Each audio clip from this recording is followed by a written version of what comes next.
Berat sih rasanya memangnya JM Team ya menuju akhir pekan kita ini setelah timnas kita punya harapan untuk ke Piala Dunia 2026 tapi harus sirna sampai di sini saja. Oke, tapi nggak apa-apa karena kita punya juga berita yang bahagia. Kita akan merayakan bersama-sama bagaimana Walter Made yang akhirnya bisa buka keran gol bersama dengan Jerman, dan juga dengar-dengar si Isak ini menunjukkan grafik yang menurun ya. Ada apa nih? Apakah ini yang disebut dengan karma? Akan kita bahas lengkap hanya di Dewan Pundit Indonesia bersama dengan Evelyn Nathan dan geng Rabu. Ramai bukan kaleng-kaleng Evelyn. Versi Rizal Pahlavi dan Mr. kontroversial kita Aldi Bawas. Aldi. Aduh. Selalu kontroversial. Selalu ya. Tapi gimana nih untuk JM Team semuanya? Boleh dong kasih komentar-komentarnya, entah itu doa harapan baik atau sedikit luapan-luapan curhat juga boleh, nggak apa-apa, kita saling interaksi aja ya biar sama-sama menanggung kesedihan ini bersama-sama tapi juga harapan baru ini bersama-sama. Alright, kita langsung masuk aja ke menu yang lagi hot-hot banget saat ini ya mengenai timnas kita, timnas Indonesia. Pasca memang mimpi ke Piala Dunia ini sudah pupus ya. Piala Dunia Sesuai 2026. Ya, 2026. Nah, betul. Nanti 4 tahun lagi kan masih bisa gitu harapan baru ya. Tapi sebenarnya ini sesuai prediksi nggak sih? Sesuai memang yang akan mewakili adalah dari Arab Saudi dan juga Irak, sementara Indonesia mungkin tersisi. Dan yang mungkin lebih disesalkan adalah kalau kita melihat skema dan possibility yang ada, harusnya Indonesia lawan Irak tuh wajib menang. Iya nggak sih? Coba dari Virsi gimana ngelihatnya?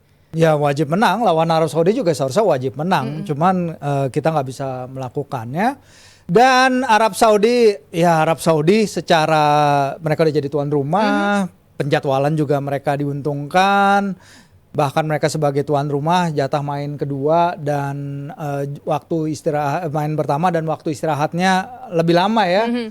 Dan Irak juga akhirnya ya kita tahu lah walaupun bagus pada 45 menit pertama but it's not meant to be. Jadi mau nggak mau Patrick Kluivert harus menerima hasil ini dengan lapang dada ya. Dan yang bikin beberapa fans kecewa kan bukan hanya karena mainnya, bukan karena hasilnya kalah, tapi juga fakta bahwa dia setelah laga berakhir nggak mendatangi tribun supporter Garuda ya, away fans. Dan itu yang gestur kecil kayak gitu sih sebenarnya yang dia perlu dia lakukan ya. Kayak yang hari pertama gue tanya ke dia bahwa cara memenangkan hati supporter Indonesia tuh kayak gimana sih. Menurut gue dia belum get it aja bahwa supporter Indonesia tuh dari gestur kayak gitu menunjukkan bahwa walaupun kalah tapi lu minta maaf itu ada apa ya, ada rasa lebih tenang, iya lebih gitu ya. Mungkin tetap kecewa pasti, tetap marah pasti, tapi ada redeeming factor sedikit dari dia. Dan sekarang ditambah dengan dia balik ke Eropa, sebenarnya bagi gue bukan new news ya. Karena beberapa pertandingan timnas itu dia memang setelah pertandingan pasti balik. Karena yang diwajibkan untuk tinggal di Indonesia kan adalah si Zuers ya, si direktur teknik kita ya. Bahkan dari sejak pertama Patrick mengumpulkan Garuda Calling, gue lihat dokumen pemanggilan pemainnya itu, tanda tangannya Patrick itu di Barcelona tanggal sekian. Kayaknya dia emang tinggal di situ deh. Karena anaknya dia yang paling kecil kan main di Barcelona U19 ya.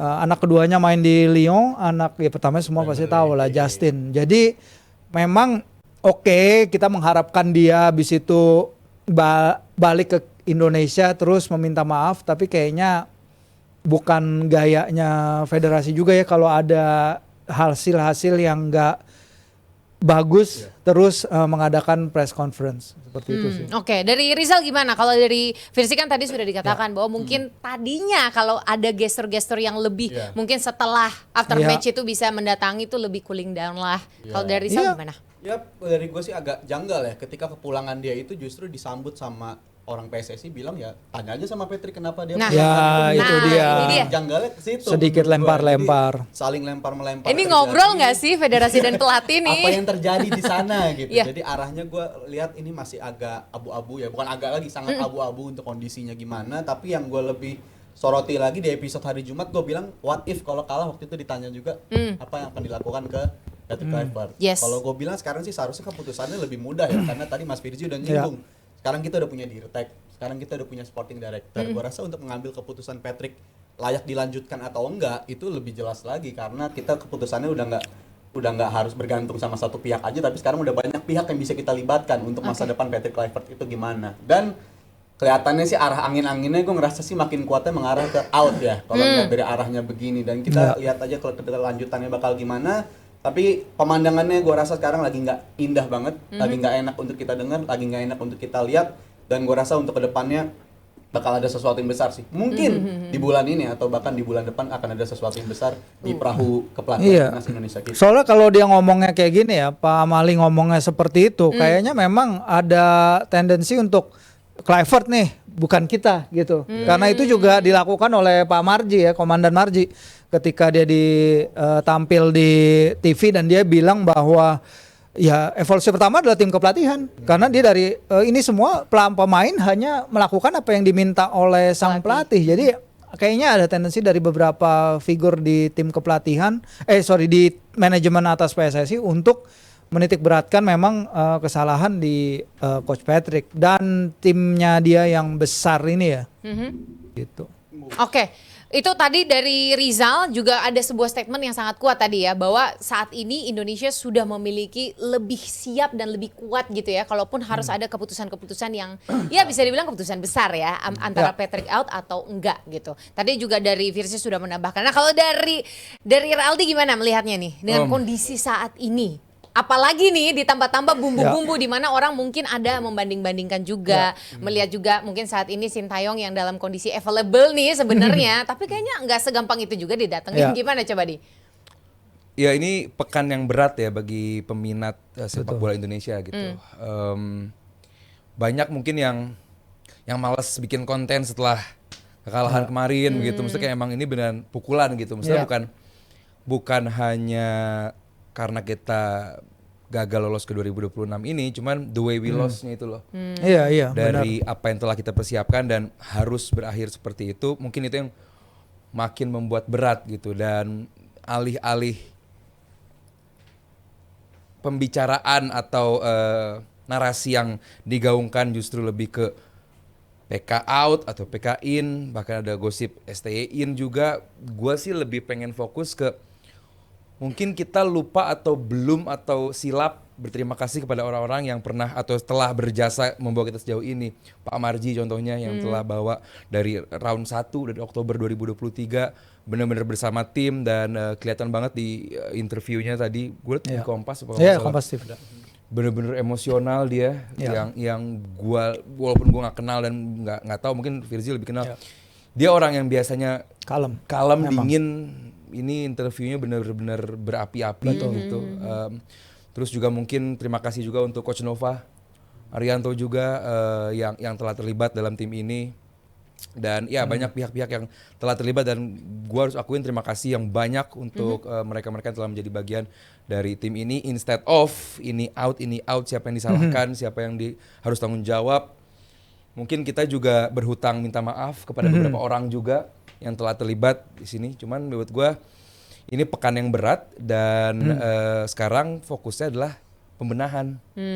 Mau nggak berubah, mau nggak melihat bahwa ternyata ini salah loh, ternyata membuat nahkoda itu penting loh. Dan tadi Rizal bilang perahu, untuk perahu itu ternyata kita lihat negara-negara Asia lah, ternyata yang penting bukan pelatihnya dulu, tapi gaya sepak bola seperti apa yang mau dipakai, blueprint seperti apa yang mau dipakai. Kita lihat Saudi, kita lihat Jepang, mereka bukan memilih pelatih dulu, tapi mereka melakukan atau menjelaskan blueprintnya dulu, visinya dulu gitu seperti ya. apa, baru pelatih menyusul. Kalau kita masih fokus di pelatih, warnanya ganti-ganti terus tuh. warnanya ganti-ganti terus. Sementara Ya karena urutannya kan beda ya. Datang pelatih baru 5 bulan kemudian datang si direktur teknik. Seharusnya direktur teknik dulu gitu, baru pelatih. yang bisa mentranslate bahwa oke, dengan gaya blueprint sepak bola, dengan sepak bola kita ya. baru bisa Kita belum inline. punya Ini gaya. kan udah yang kasarnya mah kita mah nggak tahu apa-apa deh gitu. Yang orang di atas sana kan harusnya jauh lebih paham bahwa yang perlu di mind mapping duluan tuh sebenarnya kita mau main seperti apa, gaya sepak bola seperti apa. Dan lucu juga bahwa dengan Patrick Kluivert datang bahwa kita akan bermain total football. No. Gak ada namanya total football, gak pernah ada. kita mencoba total football. Bermain menyerang bukan berarti total football. Total football itu bukan berarti bermain menyerang.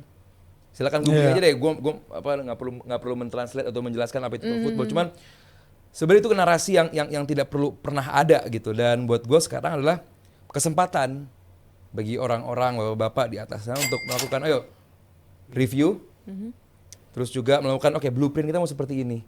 Kita akan bermain seperti ini. Oke, mau Villanesia. Ya, oke, fokus sama Villanesia. Kita punya struktur yang bagus juga kalau tinggal jalankan gitu. Mungkin memang tidak mudah. Cuman orang justru sekarang lupa kepada siapa yang dari awal ada, yaitu fans. Gimana tuh coba? Ya maksudnya fans tuh ada dari awal, cuman sekarang fokus ke pelatihnya, fokus kepada dirteknya, fokus kepada ketua PSSI-nya gitu loh. Sekarang minta PK out, Erick Thohir out. Nggak ada yang satu orang pun yang minta maaf ke fans. Contoh Patrick Kluivert. Paling tidak ada loh orang yang membisiki Pet, lu ke tribun. Lu gini aja deh, lu gini nih. Ya. Gestur. Ya itu makanya gestur kecil. Iya. Banyak. Justru ini ya, Jay Izzaz yang justru maju di sana ya. Itu bukan hal baru bagi Izzaz untuk dia Lionheart, dia pasti melakukan itu. Cuman karena gini, apa yang gue malas membandingkan dengan STY ya. Yes. Cuman yang gue takutkan animo nonton bola ke depannya ini akan decline.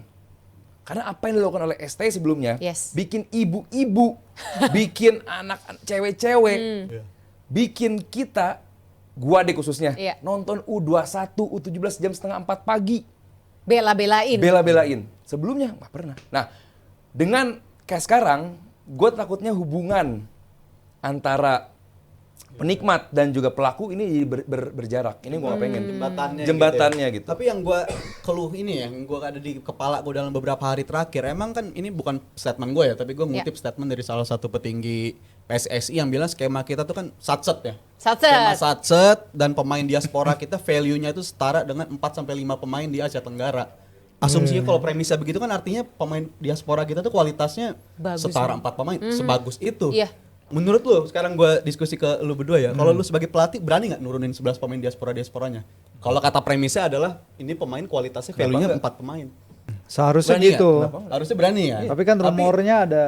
Tapi menurut kalau situasi kayak begitu dengan segala sesuatu yang dibangun ke media, ke publik, kalau diaspora kita kualitasnya 1 pemain setara 5 pemain, kalau masih kalah semua orang tujuannya ke lu loh sebagai pelatih menurut gue. Itu menurut gue pressure yang dibangun secara nggak perlu menurut gue di media dikatakan seperti itu. Jadi menurut gue pelatih pun punya pressure, siapapun pelatihnya, mau Patrick Kluivert kayak mau ST kayak gue rasa akan mengalami pengalaman yang sama, kesulitan yang sama dalam memilih starting line up karena udah terbangun, udah terpatri di masyarakat kalau pemain kita tuh bagus banget, kualitas tinggi. Jadi kalau masih pemain kualitas tinggi masih kalah juga, gue rasa masyarakat bakal nunjuk ke pelatih menurut gue. Itu sesuatu yang menurut gue pasti berlaku dan terjadi ke pelatih siapa. Sebenarnya kalau boleh jujur, ya itu sebenarnya digadang-gadang pertama kan tim kepelatihan terbaik, terus itu kemudian juga, dengan diaspora kita kayaknya punya the real key. Padahal dalam setahun terakhir mau nggak mau kita harus akui pemain-pemain diaspora kita juga declining, kecuali 1-2 pemain, kecuali Verdong, kecuali Emil, kecuali Jai lah.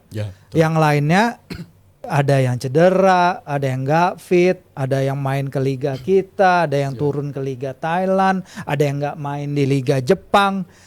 Jadi pergantian pelatih sebenarnya salah. Ya kalau kita harus akui kalau sekarang itu salah. Setuju. Karena siklusnya Shin itu belum selesai. Pada akhirnya terbukti kayak gini karena Patrick satu-satunya cara untuk dia membuktikan pergantian pelatih itu nggak salah adalah dengan menang dan bermain bagus. Ternyata menang kita juga tipis-tipis banget. Lawan Jepang kita outclass. Jepang 55 sentuhan di kotak penalti kita. Walaupun terlepas dari itu Jepang ya yang baru ngalahin Brazil dan nanti akan kita bahas. Skema bermain dan cara kita kalah itu menyedihkan sekali kalau gue bilang. Dan kedepannya nih kalau kita ngomong ke depannya ini pergantiannya mungkin ya satu yang menurut gua rada masuk akal. Patrick itu keluar tapi tim kepelatihannya dirampingkan dan Alex naik, Pastor naik, kasih dia FIFA Matchday November, kasih dia 1 FIFA Matchday itu 2 pertandingan, kita lihat bisa apa enggak nih pemain respon dengan baik apa enggak. Kalau respon dengan baik continue. Kalau responnya nggak bagus, kita mulai siklus baru. Kita mulai siklus baru menuju Piala Asia 2027. Soalnya kalaupun Patrick dipertahankan sampai 2027, dia tuh tugasnya maha berat lagi ya. Kalau misalnya dia mulai tahun Januari 2025 kemarin, dia mulai dengan -1, -2 karena menggantikan pelatih yang sangat-sangat populer yang lagi disayang banyak orang. Disayang banyak orang. Sekarang dia akan mulai lagi udah minus berapa gitu. Jadi tapi sih hebat-hebatnya Patrick, gua nggak tahu dia bisa survive apa enggak. Apa alasan?